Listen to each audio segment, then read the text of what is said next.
Oh wow, nice to meet you. This is for you. Okay, it's live. You're gonna sit and do like this and sit right over there. I think so. I think it's coming. Something else? Yes, you figure Facebook Live? You gonna take care of it? Were you sitting over here? Yeah. How's your angle? Well, looks Okay, good. that's fine. It's gonna be like this. Good evening, everybody.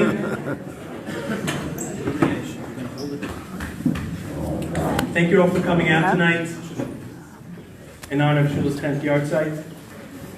We appreciate it very much.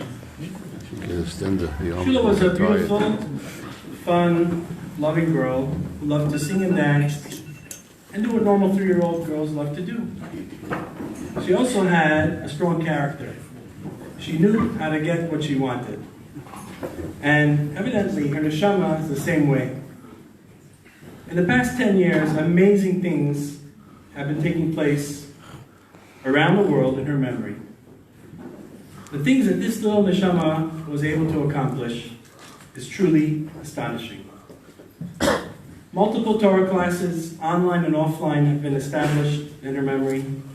Many Shabbos programs for children have started around the world. 2 beautiful Sifrei Torah have been written in her memory. Many thousands of Shabbos candles have been distributed, and many challah bakes have been taken place in her memory. People have even confided in us that they decided to grow their family inspired by Shula. We even have actual bracha al Shula and yeta al Shula in Florida and in Crown Heights, and many other beautiful things that are taking place.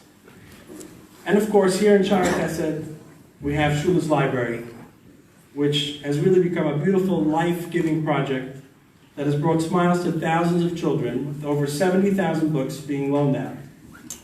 This would be a place for me to thank my dear wife Hindel for not only spearheading this project, but also, while we've been partners in this, she's really taken the lead role in lifting us up and really making our family a beautiful and loving family, and thank you for everything you do.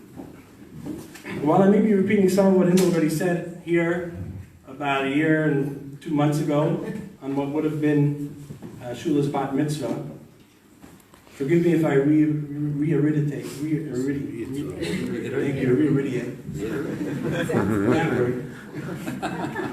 And I thank all of you for being here with us from really the first moment. This community and family have been amazing in helping us move forward in many, many ways. So I thank you from the depth of our hearts. I'd like to especially thank a large contingency of Schwartz family members who are here. Yeah. And a special shout out to Shmuel Schwartz Jr. celebrating his bar mitzvah. So I'd also like to thank my parents who couldn't be here, but participated by sponsoring part of this event. So thank you. Facebook. Also, a big thank you to Grinning Tivin for setting up tonight and making everything here. Thank you very much. Before I introduce tonight's special guest speaker, I'd like to share with you just a short word regarding Shabbos Parshas Noach that the Lubavitcher Rebbe brings down, and I think is very appropriate for tonight. The Rebbe asks a question. Usually, the name of a parsha reflects the content of the parsha. Yet we find in this week's parsha, Parshas Noach, that the name of the parsha is Noach, but the content of the parsha speaks about the mabul, about the flood, which seemingly is very different than Noach, which means peace and tranquility. Yet the Rebbe explains that the truth is that if we look at what happened after the mabul, the world was a better place. The Medrash says that it was a olam chadash, it was a new place, a new world. So in truth, while the mabul seemed on the surface to be a negative thing, in truth it was really a Noach, it was something peaceful. And the Rebbe explains that this is really true in our life as well. Whether it's matters of personal parnasa, whether it's matters of shalom bayis, whether it's matters also of personal tragedy perhaps. We have to always try and have the emunah, bitachon in Hashem.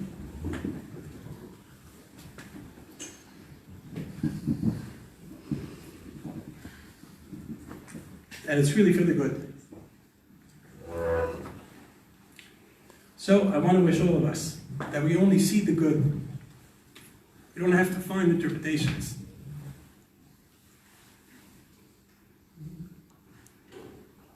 We should see Hashem's blessing in everything that we do, in good health and happiness and nachas from our children, prosperity and everything. And we should be able to see with our own very eyes all the good and happiness that's happening around us. Now I'd like to introduce Rabbi Lew. Rabbi Shmuel Lew is a senior Chabad emissary to England, living in London for over 50 years. And Rabbi Lew spent most of those years heading the girls' high school and overseeing the education of students of all ages. Rabbi Lew spent many years with the Lubavitcher Rebbe, attending many of the Hasidic Farbrengens and gatherings. He met with the Rebbe many times in private. Rabbi Lew and his family had a close relationship with the Rebbetzin during her years in Crown Heights. This was a friendship enjoyed by very few. Rabbi Lew also has a personal connection to both the Swerdlov and Schwartz families, as well as the Deitch and Butman Mishpachas. We also had the honor of hosting him at our home about a year ago, and he left our family deeply inspired, and we feel very connected to him. We're very honored that Rabbi Lew has agreed to join us here tonight, all the way from London. We thank you very much. Please give him your undivided attention.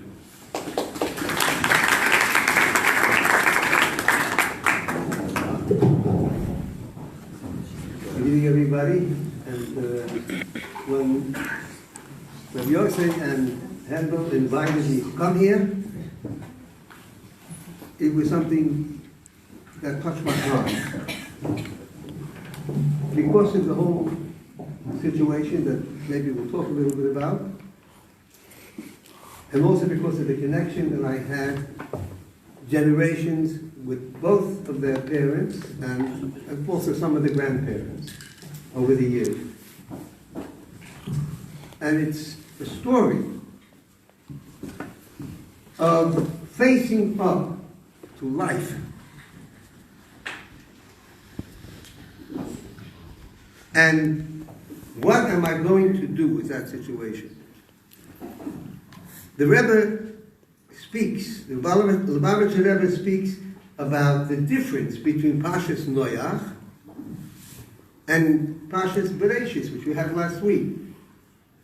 And he said Bereshis was the story about what God gives to us. Noach is the story about what humankind does, what a Jewish person does with the situation that he has.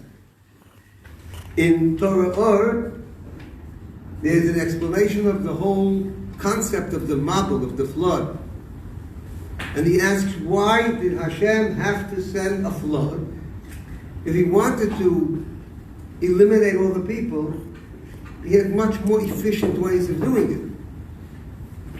And he says that the flood was 40 days of water. It was like a mikveh. It was tahara. It was purifying the earth. You can study it in the original, all the details and how it applies in life.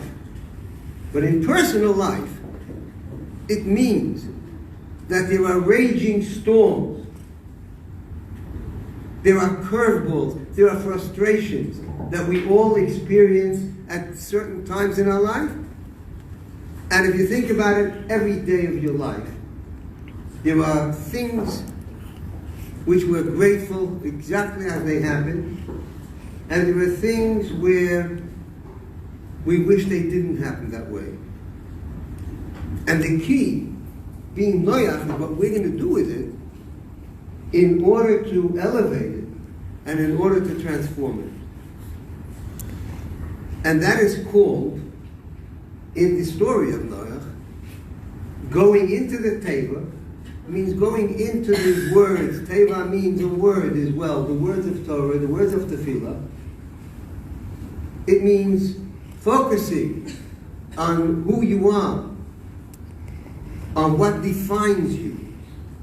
Not on what's happening to you or around you, but what defines you. Going into that, and that protects one. And that lifts you above the Mayim Rabim, the raging waters. And it becomes Vatoram HaTeva. The Alter Rebbe explains that it means that you become elevated as a result? Why did Hashem create a situation of Noach as opposed to Bereshit? Not the gifts that are coming from above, but the challenges that we have to face from below. Why did Hashem give us these challenges? It's in order that we should not just survive, not just that we should be able to somehow or another solve the problem, but we should transform the situation into something which is positive. And I want to speak tonight a few words. Like I heard from Rabbi Mendel Futterfass, he said when you're going to Fabrein somewhere, Rabbi Mendel Futterfass was possibly the biggest chassid of the last half of the 20th century. And I heard from him once, he said, when you go to Fabrein, prepare what you're going to say before you go. And when you get there, say something else. So, whatever I said until now is not what I had thought I'm going to say. What I was going to say is about the idea of living in two worlds. Everyone lives in two worlds. There's a certain side, there's a more creature, comfort-centered aspect of our life, and there's a more transcendent spiritual way that we live.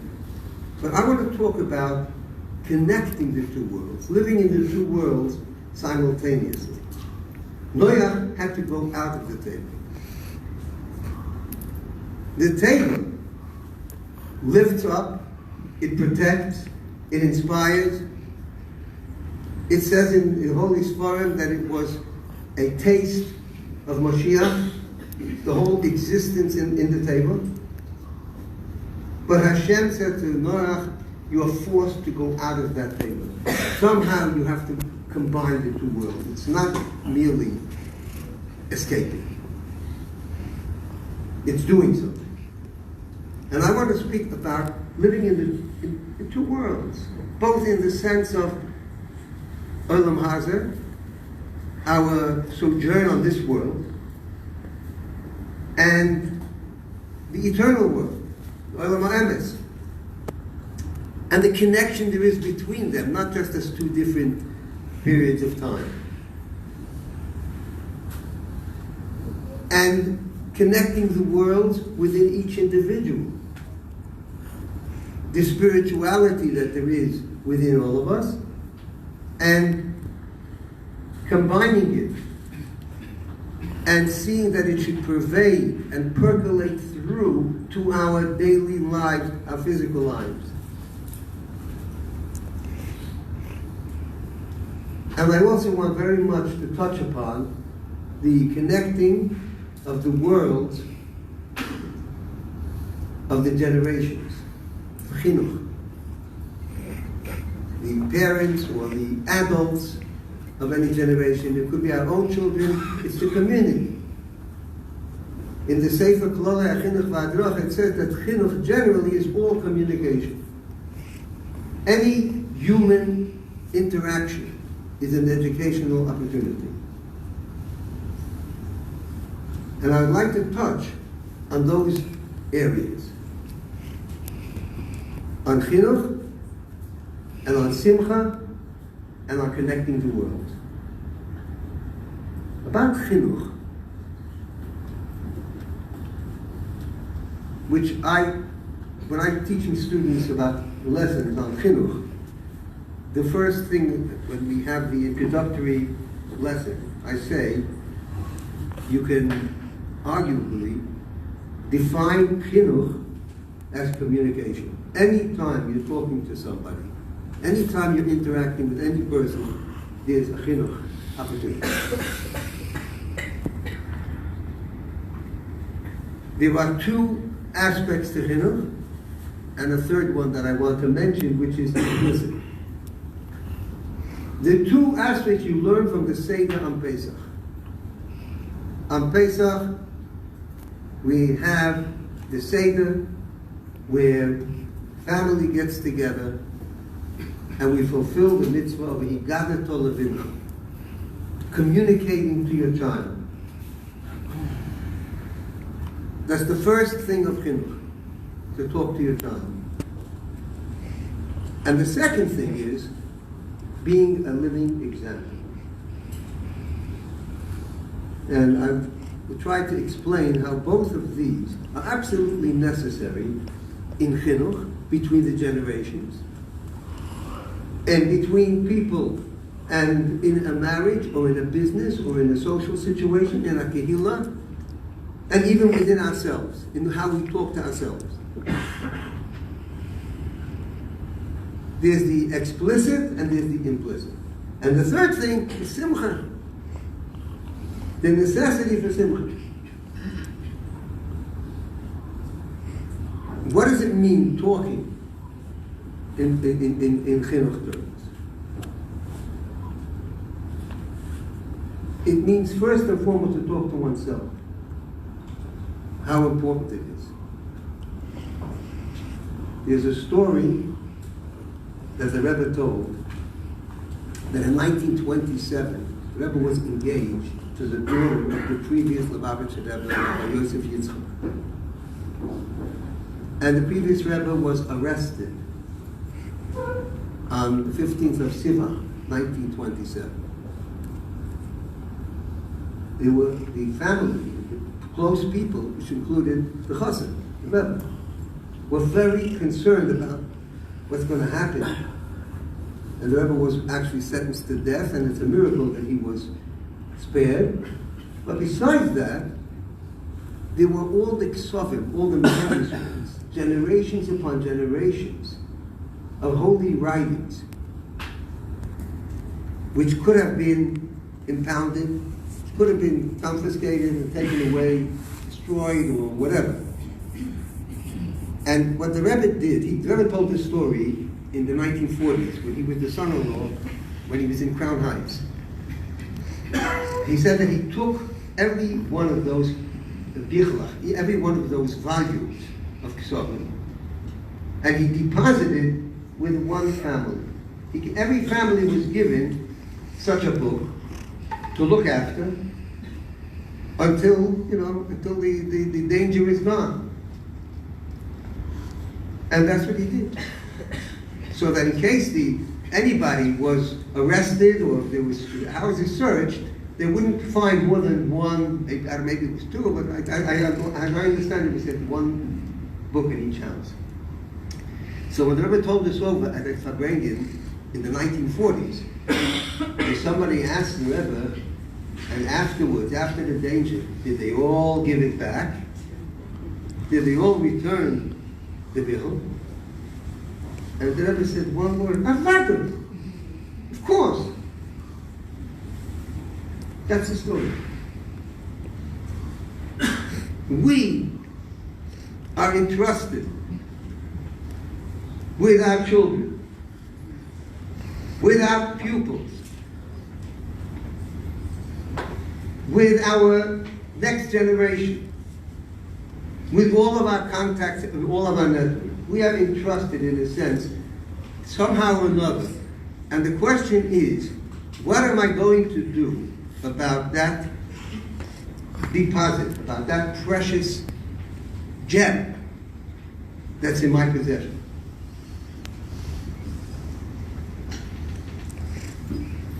When Rabbi Zalman Gurari, he's a chassid, was a very successful businessman, a relative of the Rebbe's brother-in-law, and the Rebbe's brother-in-law, Rashak, he was called, is somebody who was in charge of the yeshiva network, the whole Chabad yeshiva network around the world. And a major part of that, of course, was fundraising. Most of the Talmidim couldn't afford it. And he wanted to go to South America on a trip to speak and to raise funds for the yeshiva. And he felt that his cousin, who was Reb Zalman Gurari, was well placed and he had contacts and knew people there. He could introduce him to people in South America and help him in his work. So he came to Reb Zalman Garari and he said to him, I want you to come with me to South America and help me on this tour and give me introductions to people. So Reb Zalman Garari was a very, very smart, sharp businessman. He said, I'll do it on one condition. I said, what's that condition? That if I go with you, I want you to arrange a yechidus, a private audience with your brother-in-law, the Rebbe, in which the Rebbe will promise in advance to give me a bracha for success in whatever I ask you. You a good businessman? You can try it. You can try it. Blank check he wanted. So he said, look, I'll try. And he went, this is the 1950s, and he went to his brother-in-law, the Rebbe, and he told him the story. And the Rebbe said, you know what? I grant it. Let him help you, and I'll give him what he wants. They went, they were successful, came back, and came this evening of Yechidus, and what happened was he had a major crisis because he had a big ship which was laden with goods worth probably hundreds of thousands of dollars. I don't know what, not important how much, but it was a major crisis because it was impounded in the Far East or somewhere in some country, a third world country in South America, and they couldn't get that ship and its cargo released. And he wanted to ask the Rebbe for a bracha because his whole future in business was going to depend on this. So he walked into Yechidus, and he said to the Rebbe, you know, thank you very much for receiving me. And he started to explain the whole idea about the ship, which was impounded. And as he said a couple of sentences, the Rebbe very untypically interrupted him and said, Reb Zalman, I thought you were a clever businessman.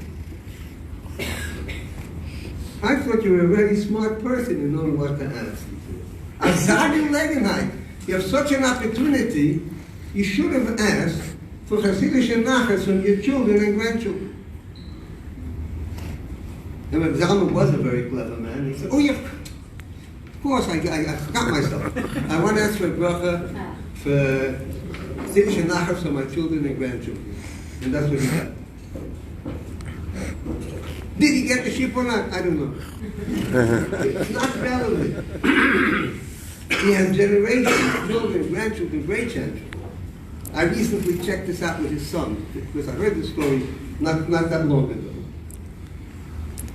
I had personally a Yechidus with a Rebbe 45 years ago. And a personal interview, and at the end, the Seder was, he went in, whatever you had to say, you would prepare it in writing, and you would hand in your written note, settle they call it. You give your written settle to the Rebbe, and the Rebbe would respond what he wanted to respond, with a very formal occasion, and at the end, the Rebbe would give a bracha to the person that was there. Very often with his eyes even closed or looking down at the settle. It was a very moving moment. And this Yechidus, I don't remember, the Rebbe said, he said it in Yiddish. I'll just say it in English, I'll say it in Yiddish first. I'll say it in Yiddish first, I'll translate it right away. It's only one or two sentences, but it's that easy. The Rebbe said, this and that, the other, und in der Kuda HaPnimis haben chassidische Nachas von den Kindern, Koileo, Vonecho Elu HaTalmidim, Talmidim und Talmidois, Mushpoim und Mushpois. Those exact words. You should have all these blessings, but the most important, central point of all brachas is to have proper nachas from your children. And when I say children, I include your students who the Chazal, the sages tell us, they are like your children. Your male and female students, male and female mushpaim, people who are impacted by you, you should have nachas from them. And I've often thought about what's the connection between the two. If you have a bracha in all of your work, that includes the Talmidim, and I think at least part of it is to see that your life should be an integrated life, connecting the world. That the world with people outside the family is not a different person that's doing it. That in itself can help reinforce the education of your children in the way they see how you do it and the way you raise your children. Or even a person's children are already grown, or a person's childless,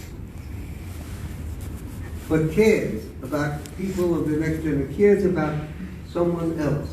And the way that we comport ourselves, the way that we do this, is reflected. Our chinuch to our children is reflected in our success with others, and vice versa. Connecting the world. I'll tell you another story. Not all about it, a story. It's a story from the Gera Rebbe. About 150 years ago, the great tzaddik, in his name, where he was called the Imre Emes. The Gera Rebbe. And he had a chassid who was a big businessman, a banker or something, and somehow he got word on the grapevine that the chassid is going to Paris on business. And he asked his gabbai, his attendant, please send him to see me. And the chassid came in, and the Rebbe said to him, I hear you going on a trip to Paris. And he said, it's true, Rebbe. He said, could you do me a favor there? And he said, sure. What does the Rebbe want? And he says, can you get me back a certain type of cigars that they sell in Paris, which are top quality, really special, exclusive type of cigars. Can you get them for me? The chassid was a bit bemused in his mind. Wasn't the Rebbe asking for cigars? You know, that wasn't what he associated with his Rebbe. But the Rebbe says, you want cigars? He said, sure, of course I'll get you cigars. And he went to Paris, and he did his business over a few days. He got on the train, coming back to Poland, and he suddenly realized that he forgot about the cigars. So he was then on a train ride through Belgium. He stopped in the next stop in Belgium. He knew he had a business friend, a Jew, in that city in Belgium. He approached him and he said, look, I was supposed to get this special kind of cigars in Paris. You know, what can I get over here? He says, I got a thing over here which is as good as that, maybe even superior. And he gave him a different kind of cigar to get. He arrived back in Poland, went into his Rebbe, and his Rebbe said, yes, did you remember the cigars? He says, well, I haven't here, but tell you the truth. It slipped my mind. And I stopped off in Belgium, and I've been promised that these are even superior and certainly equal to the ones that you want. And the Rebbe told him, do you think that I needed cigars? My motive was that even in Paris, you should know that you have a Rebbe. And you forgot. That's what it is. It's about being in the two worlds and not forgetting. Simultaneously in the two worlds. Oh, good. But it should be echad. It should be one. So what is chinuch? Chinuch is talking, sharing, come home from a Farbrengen if you are a Chabadnik or anybody else who goes to a Farbrengen. Or you come home from a shir, whoever you are, and to share a word with your wife or your husband or your children. A word. We had a guy, I know a lot of sons, one of them, he couldn't stand being back from a little boy, 10 years old. He did not enjoy being at the Farbrengen. Shabbos after davening, and he wanted to go home. And he'd come to me every week and say, Tati, I want to go. And I'd say, soon. And he'd come about 30 seconds later. Okay, it's soon. And I'd say, soon. And then he said, when? So I said, when you have one sentence that you heard here, one sentence that you can go home and tell mommy, then you can go home and read your book or do whatever else you wanted to do. That we should share with our children.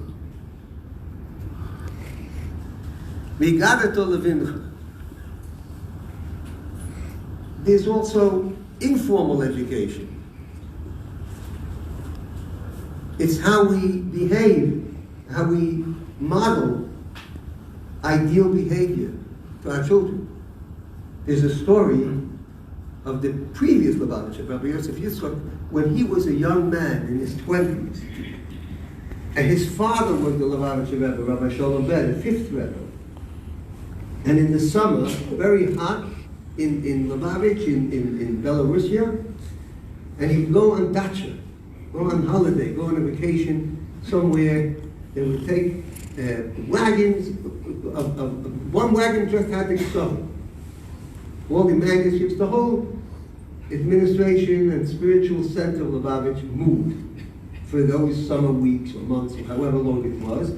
And I would imagine about a million probably of different people, including the Rebbe's Gabbai, who was a man by the name of Rebbe Elchanan Marozov, a very great chassid, and he was also a personal assistant of the fifth Rebbe and subsequently of the sixth Rebbe, and he was also a chavrusa. He also learned with the previous Rebbe, the sixth Rebbe. And they both had about 3 young daughters, a few years apart in age. So there were these 6 girls that used to play different games, or they spent time together, including our Rebbe and Chaim Mushkin was one of them. And one of the girls was a bit younger than the other 5, and they were playing a game of blind man's buff. You know what that is? It's a game. When I was a kid in America, we used to play that. One person is it, and they get blindfolded. And they have to count to 10 or 20. They have to count a certain amount, and everybody else, at that moment, has to hide. And once they say 20, you freeze wherever you are. So the trick is to hide under a chair, or behind the table, inside a closet, whatever it is, and you're not allowed, once the person reaches 20, you're not allowed to move anymore. And the first person that he or she touches, they become it.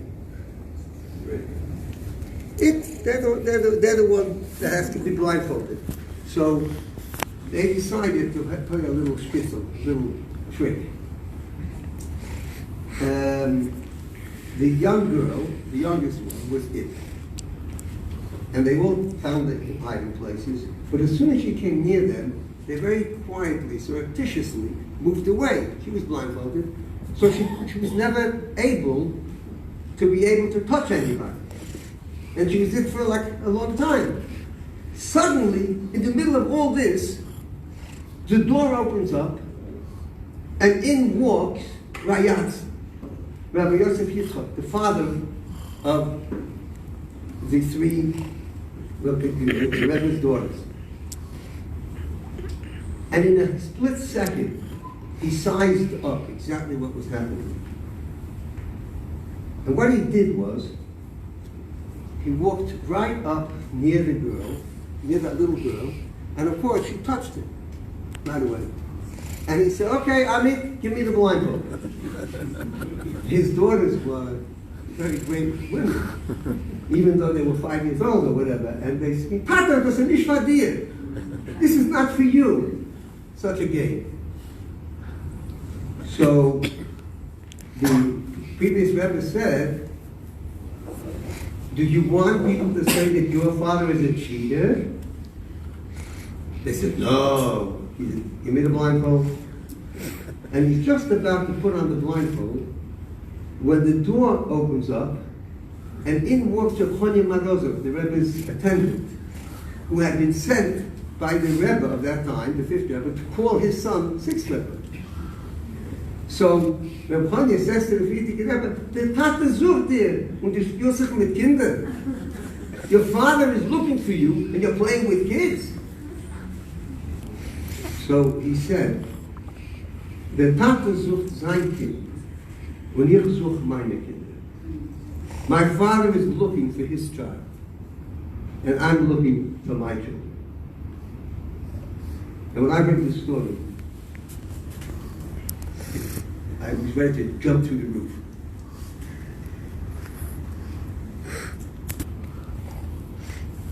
He didn't give the lesson when he hired teachers. The Frierdiker Rebbe, Rabbi Yosef Yitzchak, hired Malamdim for his daughters to study Torah. We have the letters that he sent to them when they were young and when they were older, with many, many Torah lessons. It wasn't when they were reading Pasha, it wasn't when they were playing a game. It's called informal education. That's the official name for such a thing. And there's a tremendous amount that your children learn from that type of communication. And the Dugma Chaya, a mother who takes her daughters or visitors, whoever it is, it comes the moment of Adlokas Hanedus, lichtbenching on a Friday, whether it's the middle of the winter, a given that it's going to be a rush, even in the middle of the summer. It's a maximum pressure moment. And the natural inclination would be, I lit the candles, let me go lie down now for an hour. And it's very well deserved. But I always, when I speak to groups of women, I say, you know what? Take the hour, but take it 15 minutes later. And those 15 minutes, just sit with your daughters or with your visitors. Sing a niggun with them. Talk to them. That's what chinuch is. It's the chavrusa, it's the lesson, it's the Malami-Talmid relationship, but it's just as much, if not more, just interacting and lifting oneself above the raging waters of the personal nature, which is the pressure of the moment. There's always a pressure, no matter what. Lifting oneself, lifting oneself above it.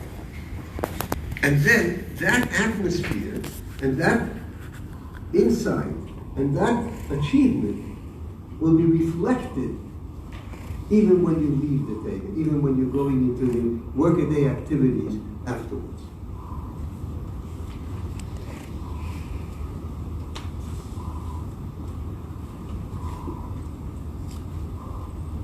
What we have in the house, everyone, sure everyone here, it's not a problem, but to appreciate ourselves, the different things that are in a home,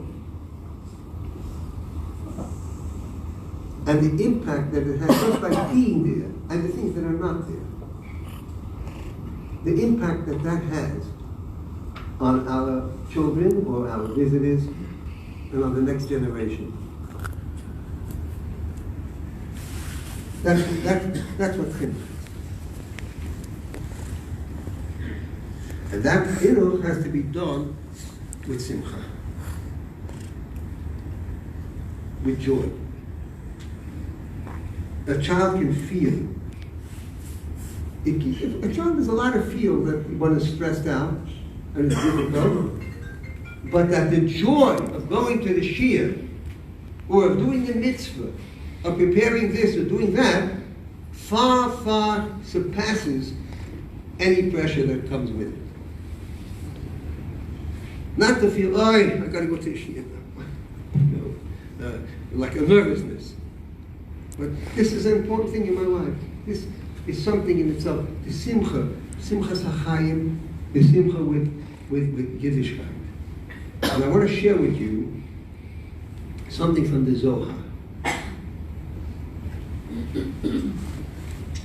Give me a warning when I got 10 minutes to go. I can go on and on. So here, a very beautiful Zohar about the story of Noach. Somebody, when I was just came to England on Shlichus, no, it was even before. I just came as a chassan. With the summer of our night, I spoke in a shul, and there's a big rav there, a dayan. And he came to me after, he says, I sense that you're going to have a career as a speaker, he said. He says, I'm telling you now a piece of advice. Pace yourself, that when you finish, they should say, why didn't he speak longer? And they should never say, why didn't he cut it a bit shorter? Anyway, so it's constantly, it was always in that little pendulum. And there's a fantastic Zohar, which speaks about Simcha. Simcha, it says in Torah also that the Arizal, the great Arizal HaChaim, all of his Sharei Torah, the gates of Torah, and Gilui Eliyahu HaNavi, and Ruach HaKodesh that he had, that he earned because he did mitzvahs with Simcha. Everything he got because of Simcha. Now the Zohar says an interesting thing about Noach. Noach came out of the table and he lived another 350 years.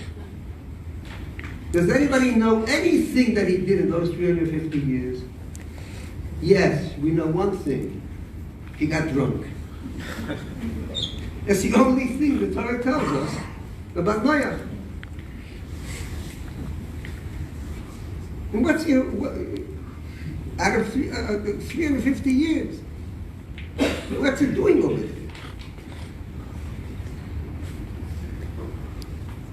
The Zohar was actually, before that, it's in the Gemara, in Sanhedrin, that Noach's drunkenness connects to the Chet Hadas, from last week's Sedra, when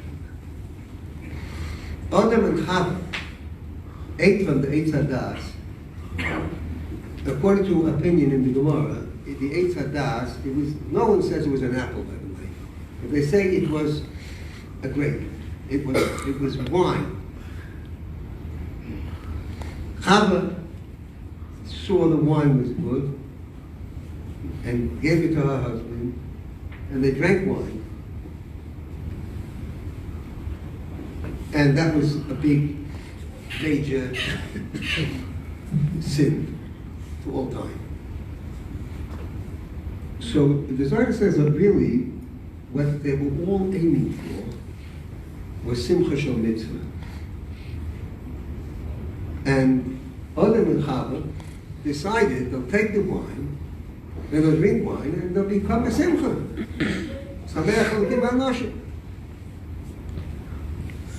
But what happened was, there were thousands and thousands of other fruits and other trees that weren't forbidden. But this was the one that's going to lift them up to Simcha.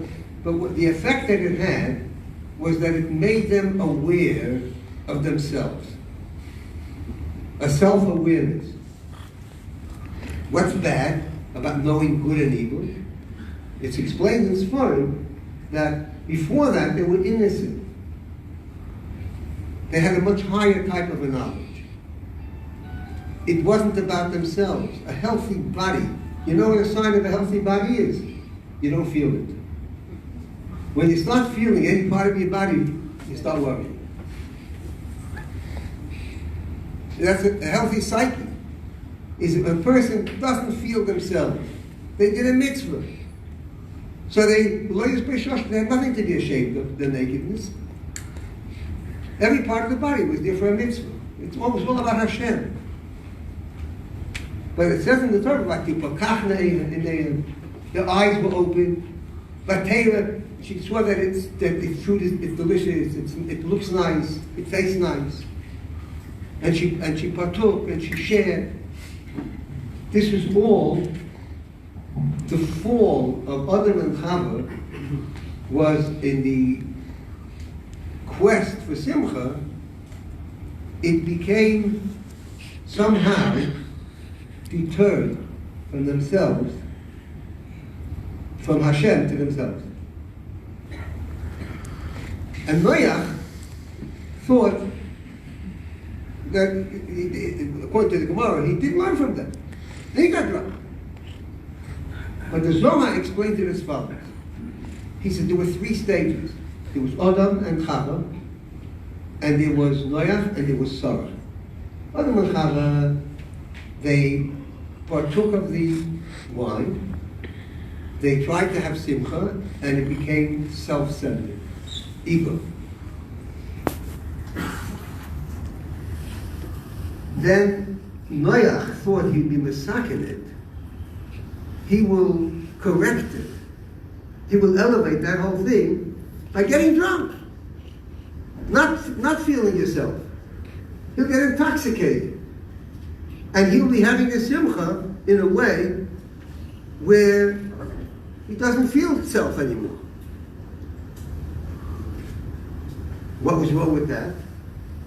What was wrong with that is that a substance-induced intoxication is not an achievement, it's not a success. It's a cop-out.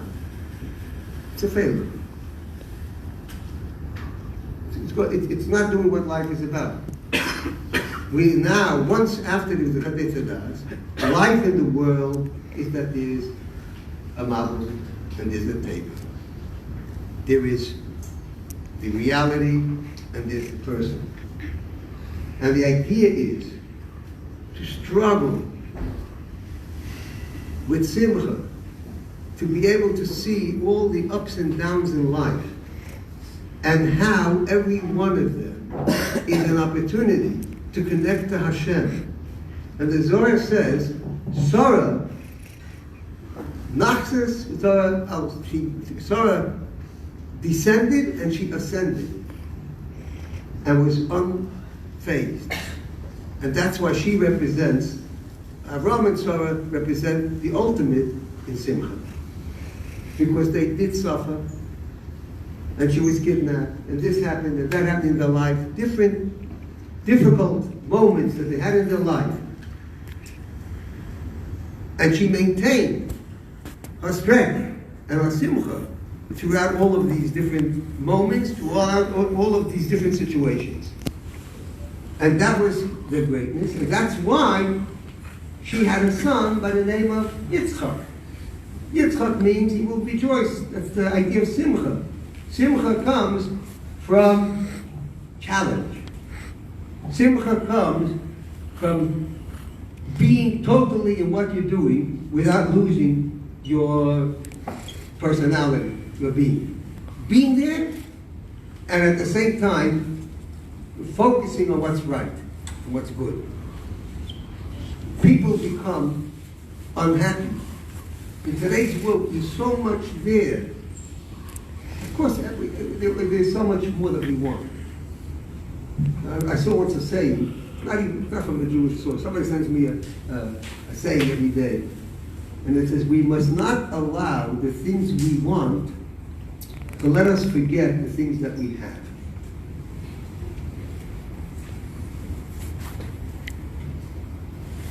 We mustn't allow our happiness to be defined by success and things that do not define us. And certainly not our failure in those things. That's not what my life is about. My life is about something deep, something meaningful, something real. It's about my relationship with Hashem, my relationship with Torah, my relationship with the Jewish people. It's my purpose in life. And it's good to have success on every other level, and comfort, and everything that's necessary. But that should not be the area which makes us happy or not. I'll tell you a story, a personal story. Sukkot. If it rains on Sukkot, you're allowed to go into the house. In Chabad, they continue to eat in the sukkah. We continue to eat in the sukkah. For me, this is a real tough one. Because I was brought up, not in Chabad.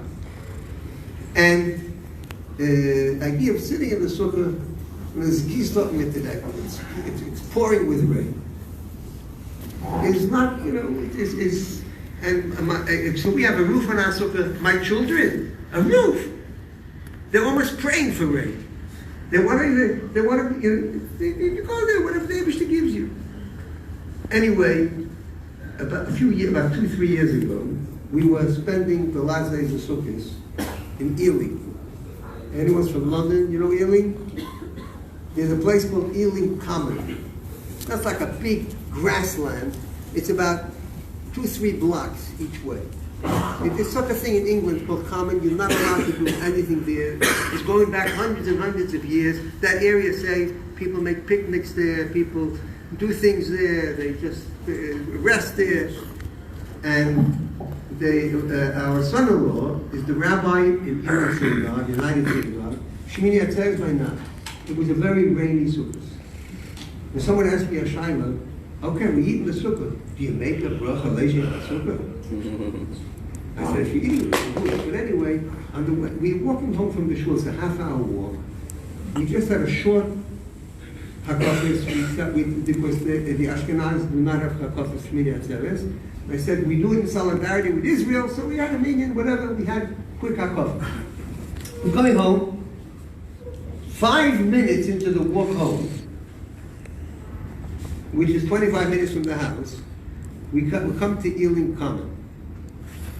And we walk on the paved, there's a little pathway on it as well. It's not all grass.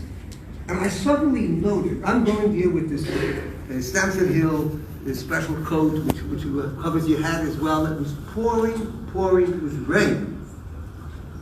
And I see on the common a group of men, maybe women too, I don't know, they were doing push-ups. In the rain, coming off the floor, and they do push-ups.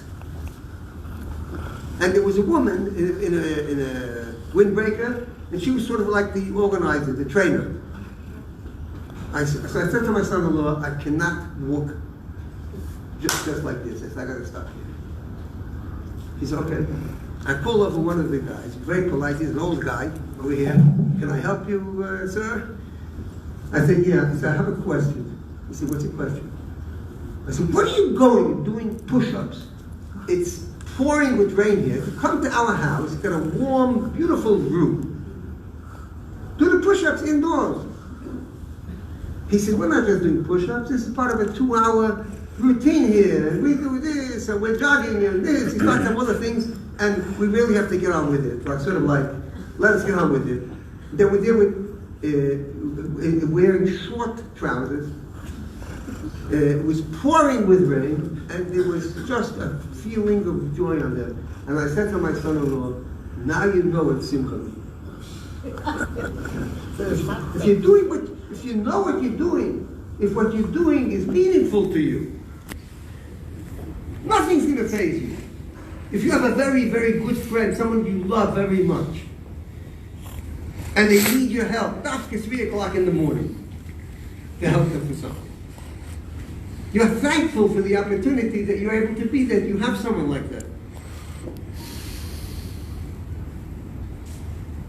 You don't look for it. You don't pray for it.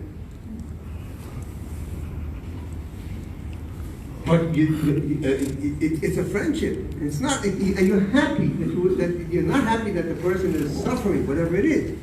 but you're glad that you have that kind of a relationship. It's about the relationship with HaKadosh Baruch Hu. And it's about expressing it and thinking about all the things that worry us, which shouldn't worry us. They are legitimate, they're good things that can be used in Avodas Hashem. All the modern gadgets and all the comforts and all the technology, all of these things. But to define our mood, because of that, that's the model. And the reality is lifting ourselves above that situation. Lifting ourselves above that flood. And being able to be joyous. The moment of simcha, any paradigm of simcha you see in sports, you see somebody, they're not thinking, am I happy now or not? They're doing something which is meaningful. And that's what makes simcha. Now I gotta see the notes that I wrote. To see what I have to just... I then want to tell you one story, and then I close. This story happened to a young boy. I read it in a magazine, in Hebrew, and all my friends in Chabad said there's no Chabad source where this is written. So I must have been in a different magazine, on the Young Div or something, interviewed a woman who knew the Rebbe as a little boy. And I have Siman Muvhak that I remember it correctly. You know, memory is a very interesting thing. It's something if you can project a memory of one thing, you remember it, but it was about a different person at a different time. But because of other details in that same article, it speaks about how he was a little boy, maybe 3, maybe 4, 5, maybe 6. I don't think more. And it was the summertime, and in the community, there were people more religious, less religious, and there was a day, it was very, very hot in Ukraine, and they were going on a picnic, like a bunch of people, and this woman was older, and she was one of the people there, and the Rebbe was going with a cap. He had a cap, maybe it was one of these big woolen yarmulkes that they wear, and some people wear, I don't know, but that's what he wore. And there was a man amongst them, and he couldn't stand seeing this little boy in this 100-degree weather in this warm cabin. And he said, never up the middle. Take off your cap. So the little boy said to him, you're punished. It's not allowed. So he said, Ich neem de aveira of zich. I accept the sin. The aveira will be mine. So the boy said to him, What's the nafkamina ve'eres of the aveira? What's the difference? Who's going to have the sin?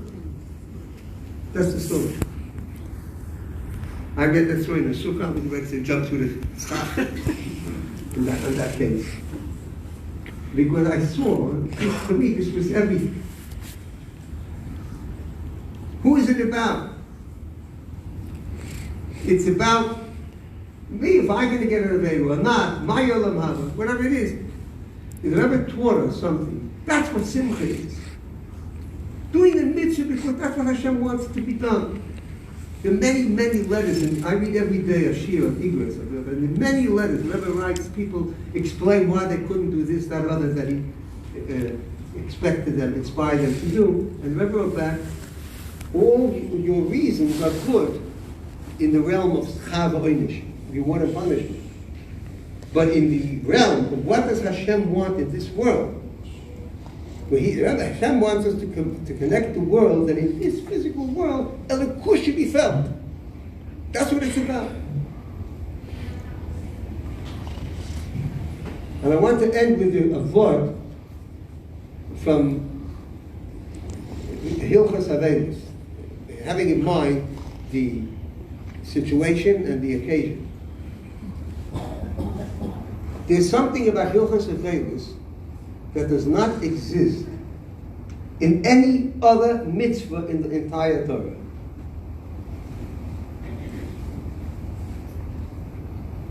And that is that in every single mitzvah, we do not find anywhere it speaks about how much you can be mahader, do it more, do it better. In Hilchos Avelis it says that a person should not mourn more than the required amount. And not only that, it's an entire siman, it's an entire chapter in Shulchan Aruch just on that. It's not just, by the way, in the middle of something else. It's there, a special thing. So look, if it's a mitzvah they're supposed to do, what's wrong if a person does it beyond, above and beyond what the Torah says to do? All right, we should never know of such le'aleinu, we said. But why shouldn't a person overdo it? You can overdo buying an esrog, spend hundreds of dollars on an esrog. It doesn't say don't overspend on an esrog. It says how much you're mechuyev to go, but it doesn't say don't. And the Rebbe explains that it's because of the neshama itself. The Avelis is a very vital, important thing, both for the people, Rahmano Litzlan Le'aleinu, who are mourning, and for the neshama, for which they are mourning. It's very important to elevate that neshama. But ultimately, the balance is that if a person becomes totally immobilized, and a person becomes somehow so submerged in their sadness that it stops them from doing what they could do, then it's a tzad for that neshama. It's a pain. In other words, it's opposite of what you're trying to achieve. The Avelis, which the Torah tells us to do, is elevating and assisting the neshama. Overdoing it means we're taking it away from something else. The something else is doing something positive in this world, which brings a tremendous pleasure and a tremendous elevation to the neshama in the world that we're really connected with together. And from that world, that special neshama, which is a young child, is certainly a very, the neshama is a chus that people who looked after it, but that neshama in turn is giving koiches. We say that they should be a good better. It means that that person, by our giving them ammunition to go even higher and higher where they are, that in turn will come down to this world to help us in being able to achieve what we're supposed to be doing in this world. And the net result of all of it is that the world will be filled with godliness, and Mashiach will come, and we will be reunited with Al Shula, Yitzchak and Handel, and with all the neshamas from the Olam HaEmes, and we'll be able to see the world aligned and in harmony as the Eibishter wanted it to happen, and may it happen. Amen.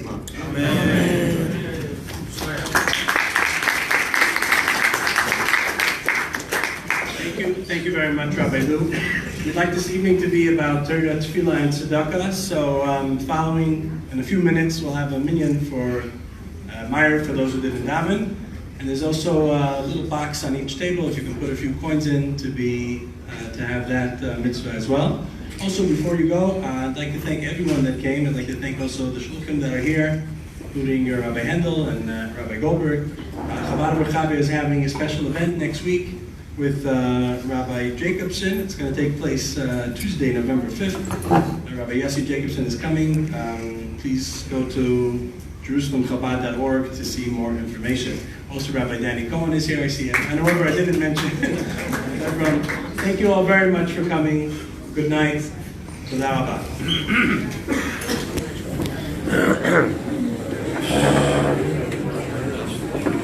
Ladies, actually, you want to see how many people. Thank you so much. That's exactly